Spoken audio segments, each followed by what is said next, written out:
আজকে এমন একটা জিনিস বাসায় বানিয়েছি যেটা এতদিন টাকা দিয়ে আমি দোকান থেকে কিনে আনতাম এবং এটা যে বাসায় বানানো যায় সেটাই আমি জানতাম না। ফাইনালি এটার রেসিপিটা আমি বের করে ফেললাম। আর শুধু বাচ্চারা না, বড়রাও কিন্তু এটা খেতে ভীষণ পছন্দ করে।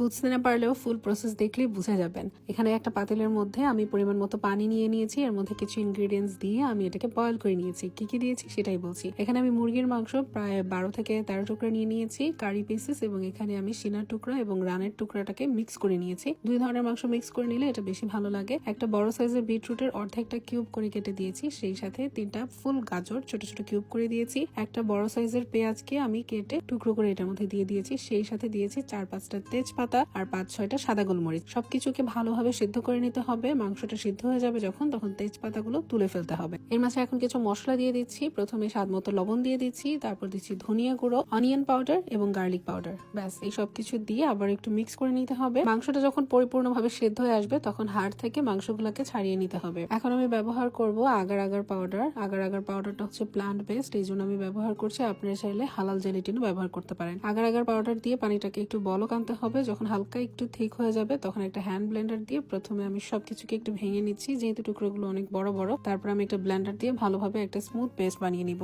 এখানে আমি একটা বড় সাইজের কোকের বোতলকে উপরের মুখটা একটু নিচে কেটে নিয়েছি। ভালোভাবে ব্লেন্ডারে ব্লেন্ড করে নিতে হবে যেন কোনো লাম্পস না থাকে। এখন এই বোতলটার মধ্যে আমি সম্পূর্ণ মিক্সারটাকে ঢেলে নিচ্ছি। পুরোটা বোতল যখন ভরে যাবে তখন এটাকে একটা ক্লিং ফয়েল দিয়ে ঢেকে রাখছি। এখন নর্মাল ফ্রিজে আমি 5 থেকে 6 ঘন্টার জন্য এটাকে সেট হতে রেখে দিব। 5-6 ঘন্টা পর ওয়াও, এত সুন্দর করে এটা সেট হয়েছে। এটা তো আমি প্রথমবার বানালাম, যার কারণে আমি খুব বেশি এক্সাইটেড ছিলাম। তারপর বোতলটাকে আমি সাইড দিয়ে কেটে নিয়েছি এবং এটাকে গোল গোল করে পিস করে নিয়েছি। আর বাকি সালামি গুলোকে আমি এরকম ছোট ছোট টুকরো করে নিয়েছি। এগুলো কিন্তু নুডলস এর মধ্যে দিয়ে খেতে অনেক বেশি মজা লাগে। এই যে গোল গোল করে আমি একটা বাটিতে অনেকগুলো করে নিয়ে নিয়েছি আর আরেকটা বাটিতে আমি ঝুরি করে নিয়েছি। যেহেতু এটার মধ্যে কোনো ধরনের প্রিজারভেটিভ দেওয়া নেই, তাই এটা নর্মাল ফ্রিজে 3 থেকে 4 দিনের বেশি ভালো থাকবে না, তবে ডিপ ফ্রিজে 1 থেকে 2 মাস পর্যন্ত সংরক্ষণ করতে পারবেন।